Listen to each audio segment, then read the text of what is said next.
Hi everyone, I just wanted to come on here real quick and speak on a situation that is currently going down between a few creators here on YouTube. The two main creators I will be speaking on today are Maddie and Gerald from Maddie Jarryl Owens and Sharon from Spilling the Tea with Sharon V. These two creators come from a community where the creator goes out on the streets and interviews homeless active addicts that are sometimes sex workers.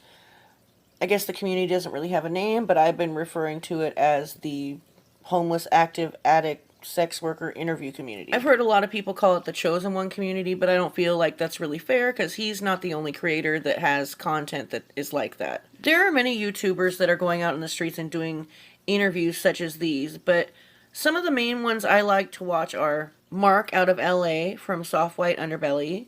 Then there's also Mark from Invisible People. He's pretty much international. He's all over the place with his interviews. Then there's Frank out of Kensington with Morals Over Money. Frank is my favorite one, but there's also a few other creators that do videos out of Kensington. One is named AML Films and the other one is Surviving Kensington. There are also two out of Arizona that I watch. One is Tales from the Street and the other one is Lost in Phoenix. And then there's, last but not least, Tom from Chosen One. Most of Tom's content comes out of Michigan, specifically Detroit, where he interviews homeless active addicts that are sex workers. And that's where these two creators that I'll be speaking on today come from. I'll be speaking on a handful of creators. However, the two main creators I'm talking about are Maddie and Sharon, and they both came from Tom's channel. So in the last month and a half or so, there's been a lot going on in that community. There's been some scamming, there's been some lying, and there's also been certain creators getting pretty upset with some of the subscribers of both of these channels, one more so than the other, for giving them money and enabling them. There's also been wellness checks called, and there's also been trips to rehab. I guess we'll start with Maddie and Gerald from Maddie and Jarryl Owens, and then I'll go on to Sharon from Spilling the Tea with Sharon V, and then I'll wrap it up with, talking about both of them in the community and, my thoughts and unsolicited opinions. Anyways, so Maddie and Gerald started their channel about 2 years ago.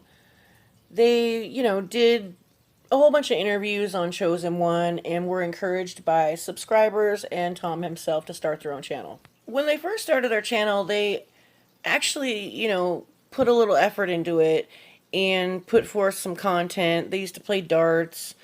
One time Gerald was giving Maddie a pedicure. They'd ride scooters around. They'd stop and interact with their chat. Now, don't get me wrong, they did try to pull some fast ones here and there, like here's an old clip, a little blast from the past. This is about 2 years ago when their original bando was torn down.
drop it yet. Can I have it? Where is it? There, it ain't nothing there no more, man. There you go. You can see it. It's gone. Fuck shit. Bye. They uploaded that, putting it out there like they had nothing left. Anything that had ever been given to them by their supporters was gone now.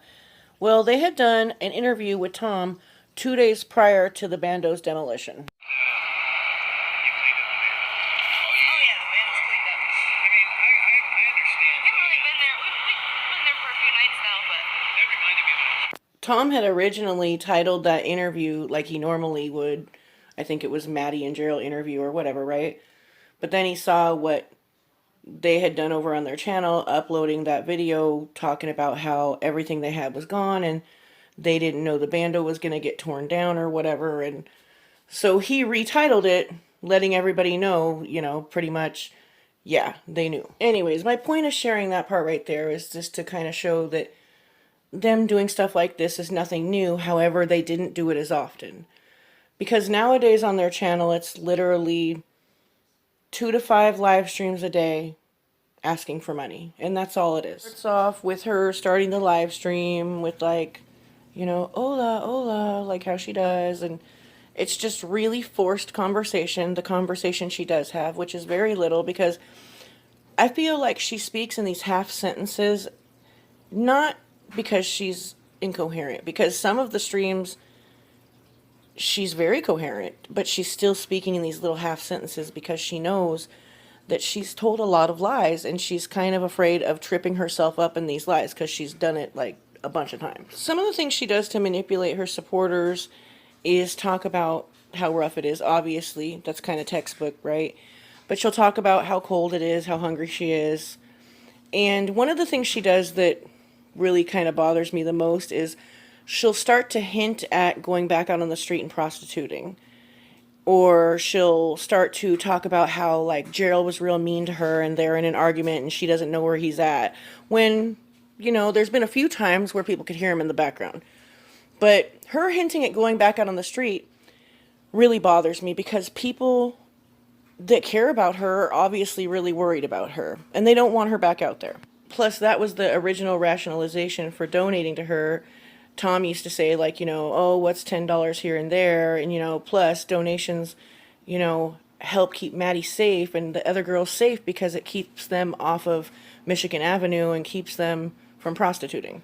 Anyhow, these live streams can go from anywhere from almost no talking with, like, her half sentences to where she, you know, like I said, will kind of stage a fake fight between her and Gerald and, you know, really be like saying what the people want to hear, but then also making excuses at the same time. And when it's not working, she starts to get pretty irritable. If anybody can just help me out with just a few dollars, just so I can go to McDonald's and sit in there and charge my phone for a minute and eat. That's not much stuff. I'll just use this thing. Was saving it for my room. Trying to chill, man. Can't say shit. I love you guys, though. Let me go over here and just chillax for a second. Shit.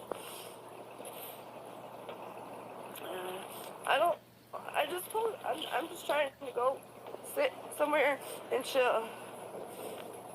Go ahead, buy me McDonald's on the app.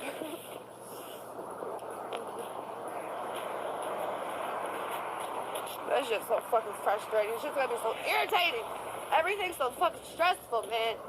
Nothing is just simple. It can't be like, here's $1, go buy a cheeseburger. Ugh. Not you guys. I'm just saying, like, the app and everything's so fucking irritating.